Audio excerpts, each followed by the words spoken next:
Bonjour à tous mes abonnés, aux frères et sœurs et aux amis. Bon, bah ça va faire 3 fois que je fais 3 vidéos et elles passent pas. Alors j'ai beau retirer des vidéos à droite ou à gauche, ils me disent tout le temps que mon truc est plein. Ça doit être là où c'est qu'il y a le drive ou je sais plus trop. J'ai retiré quelques vidéos anciennes hein, qui datent d'il y a 1 an ou quoi qu'est-ce dans le... Ouais, c'est dans le truc là que c'est qu'on trouve les photos, les vidéos, voilà. Et ça passe pas. Et je commence à en avoir marre parce que là, franchement, ça fait 3 fois que je recommence toute la lecture. Vas-y. Hein. Ah, il y a des jours comme ça. J'envoie un message. Les messages, pim, je le perds. Je fais une fausse manœuvre ou je sais pas quoi. J'ai appuyé pour ajouter un truc. Le message est parti. En avant là, j'ai écrit, on me répond pas non plus. Oh, ben j'en ai ras-le-bol. J'en ai franchement ras-le-bol. Ça commence à bien faire, quoi. Vas-y. Il y a des jours comme ça où c'est que je ferais mieux de rien faire. Quoi que je fais rien, hein. Je suis obligé de rester à me reposer, mais de toute façon. Hein. Ouais. Bon, bah, je fais au hasard, hein. Je vais pas reprendre dans le même parce que je prends au hasard, de toute façon, tout est bon. Alors, c'est dans Luc 11, 37. Pendant que Jésus parlait aux pharisiens, un pharisien le prit de dîner chez lui. Il entra et se mit à table. Le pharisien vit avec étonnement qu'il ne s'était pas lavé avant le repas. Mais le Seigneur lui dit: Vous, pharisiens, vous nettoyez les dehors de la coupe, du plat, et à l'intérieur vous êtes plein de rapine et de méchanceté. Insensé, celui qui a fait le dehors n'a-t-il pas fait aussi le dedans? Donnez plutôt en aumône ce que vous avez, et voici toutes choses seront pures pour vous. Ah oui, je l'ai lu ça tout à l'heure. Malheureusement, comme j'ai mis la vidéo pour la mettre sur YouTube, eh ben non, elle passe pas. Et puis comme j'ai pas le matériel nécessaire, bah, je peux pas récupérer la vidéo pour la réuploader parce que j'ai pas ce qu'il faut. Sur ordinateur, c'est plus facile hein, que sur un téléphone de faire tout. Mais malheur à vous, pharisiens, parce que vous payez la dîme de la menthe, de la rue et de tous les herbes et que vous négligez la justice et l'amour de Dieu. C'est là ce qu'il fallait pratiquer sans omettre les autres choses. 43, numéro 43. Malheur à vous, pharisiens, parce que vous aimez les premiers sièges dans les synagogues et les salutations dans les places publiques. Malheur à vous, parce que vous êtes comme des sépulcres qui ne paraissent pas et sur lesquels on marche sans le savoir. Un des docteurs de la loi prit la parole et lui dit: Maître, en parlant de la sorte, c'est aussi nous que tu outrages. Et Jésus répondit: Malheur à vous aussi, docteurs de la loi, parce que vous chargez les hommes de fardeaux difficiles à porter et que vous ne touchez pas vous-même de l'un de vos doigts. Malheur à vous parce que vous bâtissez, Malheur à vous parce que vous bâtissez les tombeaux des prophètes que vos pères ont tués. Vous rendez donc témoignage aux œuvres de vos pères et vous les approuvez, car eux, ils ont tué les prophètes et vous bâtissez leurs tombeaux. C'est pourquoi la sagesse de Dieu a dit: Je leur enverrai des prophètes et des apôtres, ils tueront les uns et persécuteront les autres, afin qu'ils soient demandés compte à ces générations du sang de tous les prophètes qui a été répandu depuis la création du monde, depuis le sang d'Abel jusqu'au sang de Zacharie, tué entre l'autel et le temple. Oui, je vous le dis, il en sera demandé compte à cette génération. Malheur à vous, docteurs de la loi, parce que vous avez enlevé la clé de la science. Vous n'êtes pas entre vous-mêmes et vous avez empêché d'entrer ceux qui le voulaient. Quand il fut sorti de là, les scribes et les pharisiens commencèrent à à le presser violemment et à le faire parler sur beaucoup de choses, lui tendant des pièges pour surprendre quelques paroles sorties de sa bouche.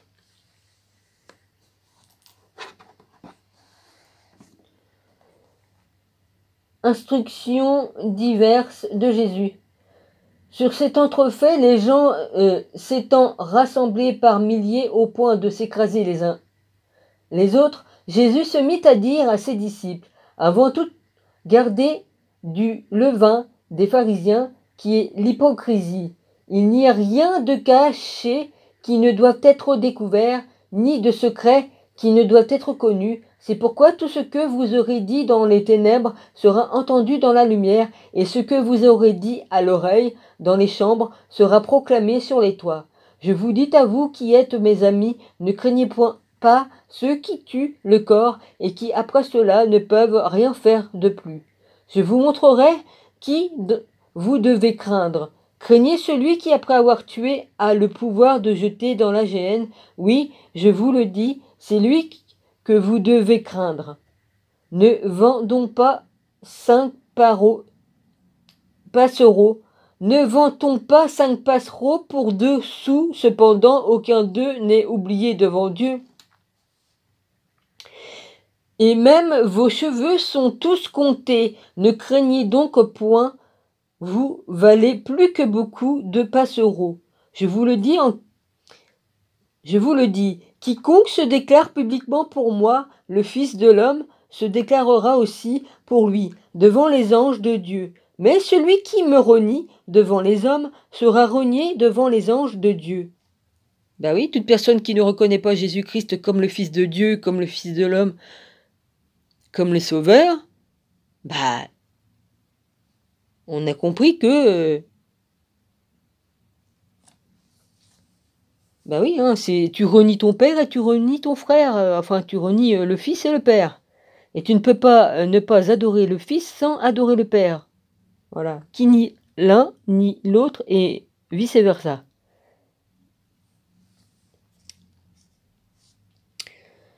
J'en suis d'où? Ouais, c'est là. Alors.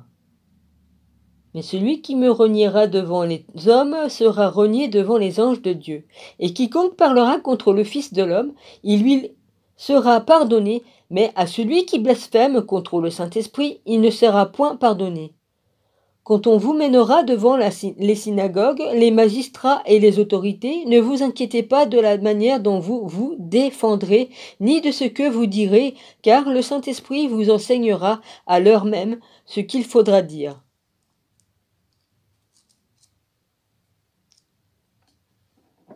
Ça va, ça te gêne pas, toi, avec ta musique, toi?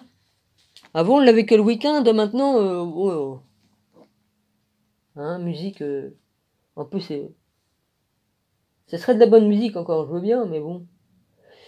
Le riche insensé.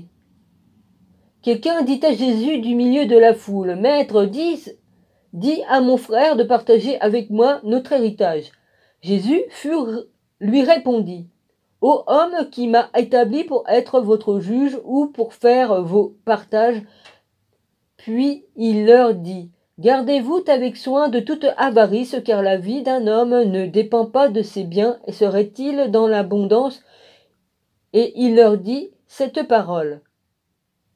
Les terres d'un homme riche avaient beaucoup rapporté, et il raisonnait en lui-même, disant, Que ferai-je, car je n'ai pas de place pour rentrer ma récolte? Voici, dit-il, ce que je ferai, j'abattrai mes greniers, et j'en bâtirai de plus grands, j'y amasserai toute ma récolte et tous mes biens. Et je dirai à mon âme, tu as beaucoup de biens en réserve pour plusieurs années. Repose-toi, mange, bois et repose-toi. Mais Dieu lui dit, Insensé, cette nuit même ton âme te sera redemandée. Et ce que tu as pratiqué, pour qui sera-ce?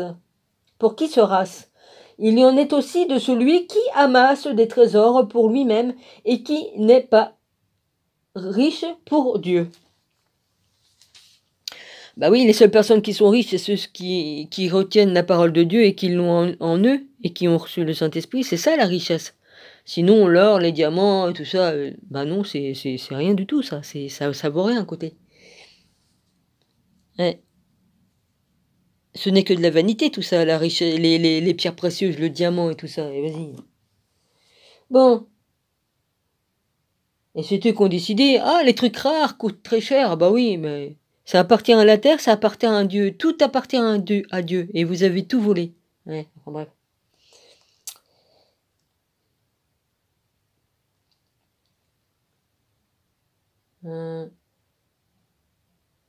Jésus dit ensuite à ses disciples, c'est pourquoi je vous le dis, ne vous inquiétez pas pour votre vie et de ce que vous mangerez, ni pour votre corps, de quoi vous serez vêtus.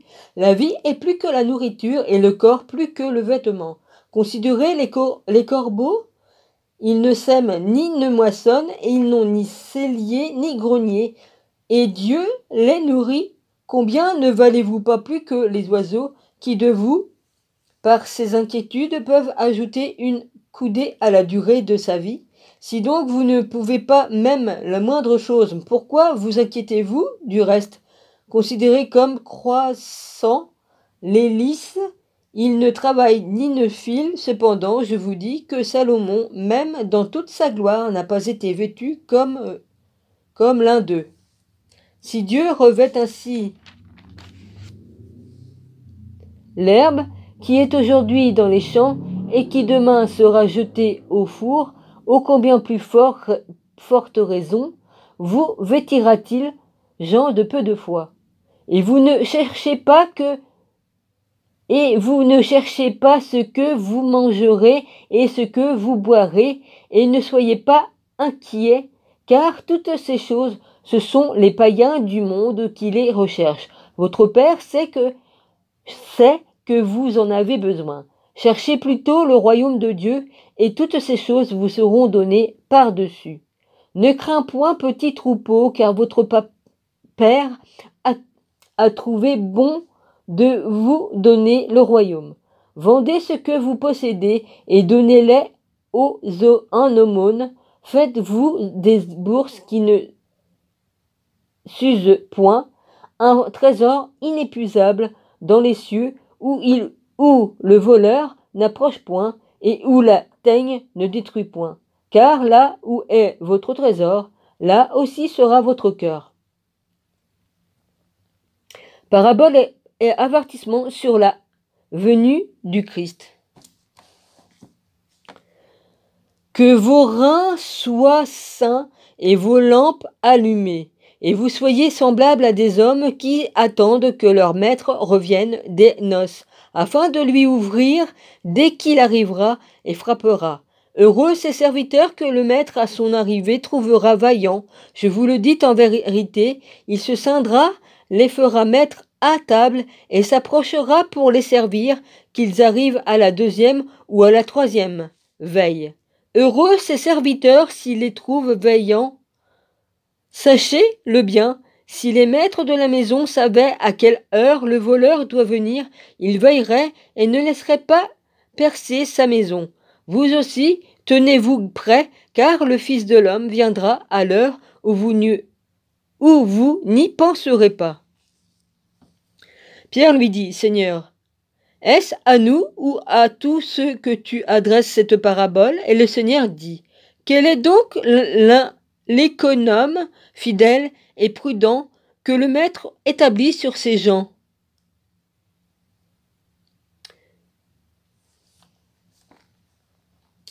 Pour leur donner la nourriture au temps convenable. Heureux ce serviteur que son maître à son arrivée trouvera faisant ainsi. Hein? J'ai sauté une ligne ou quoi? Hein? Oh, il m'énerve l'autre avec sa musique. Le maître établira sur ses gens. Non, j'étais bien, je crois. J'ai bugué, les gars. Oh, puis j'ai horreur de vos musiques,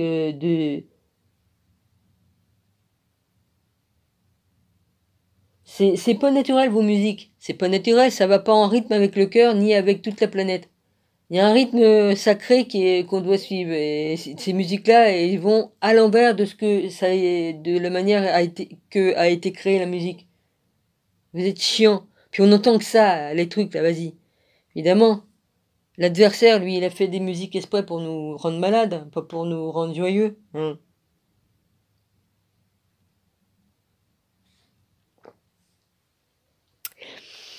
Bon, bah il est 15 minutes, je sais pas si elle va passer. Je sais pas. Pour leur donner la nourriture au temps convenable. Heureux ce serviteur que son maître, à son arrivée, trouvera faisant ainsi. Je vous le dis en vérité, il l'établira sur tous ses biens. Mais si ce serviteur dit en lui-même, mon maître tarde à venir, s'il se met à battre les serviteurs et les servantes, à manger, à boire et à s'enivrer, le maître de ce serviteur viendra le jour où il ne s'y attend pas, et à l'heure qu'il ne connaît pas, il le mettra en gloire et lui donnera sa part avec les infidèles. Le serviteur qui, ayant connu la volonté de son maître, n'a rien préparé et n'a pas agi selon sa volonté, selon battu d'un grand nombre de coups, mais celui qui l'ayant pas connu, a fait des choses dignes de châtiment, sera battu de peu de coups. On demandera beaucoup à qui l'on a beaucoup donné, et on exigera davantage de celui à qui l'on a beaucoup confié. Christ, cause de division. Je suis venu jeter un feu sur la terre, et qu'ai-je à désirer s'il est déjà allumé? Il est un baptême dont je dois être baptisé, et combien il me tarde qu'il soit accompli. Pensez-vous que je sois venu apporter la paix sur la terre? Non, vous dis-je, mais la division. Car désormais 5 dans une maison seront divisés, 3 contre 2 et 2 contre 3. Le père contre le fils et le fils contre le père, la mère contre la fille et la fille contre la mère, la belle-mère contre la belle-fille et la belle-fille contre la belle-mère. Il dit encore aux foules, quand vous voyez un nuage se lever à l'Occident, vous dites aussitôt la pluie vient, et cela arrive ainsi. Et quand vous voyez souffler le vent du midi, vous dites il fera chaud, et cela arrive. Hypocrite, vous savez discerner l'aspect de la terre et du ciel, comment ne discernez-vous pas ce temps-ci? On y est en plein des temps, la fin d'un temps, et après la fin du monde. Et pourquoi ne discernez-vous pas de vous-même ce qui est juste lorsque tu vas avec ton adversaire devant le magistrat, tâche en chemin de te dégager de lui, de peur qu'il ne te traîne devant le juge, car le juge ne te livre à l'officier de justice, et que le juge ne te livre à l'officier de justice, et que celui-ci ne te mette en prison. Je te le dis, tu ne sortiras pas de là que tu n'aies payé jusqu'au dernier centime. Les hommes ne doivent pas juger, mais se repentir. En ce même temps, quelques personnes qui se trouvaient là racontaient à Jésus ce qui était arrivé à des Galiléens, dont Pilate avait mêlé le sang avec celui de leur sacrifice.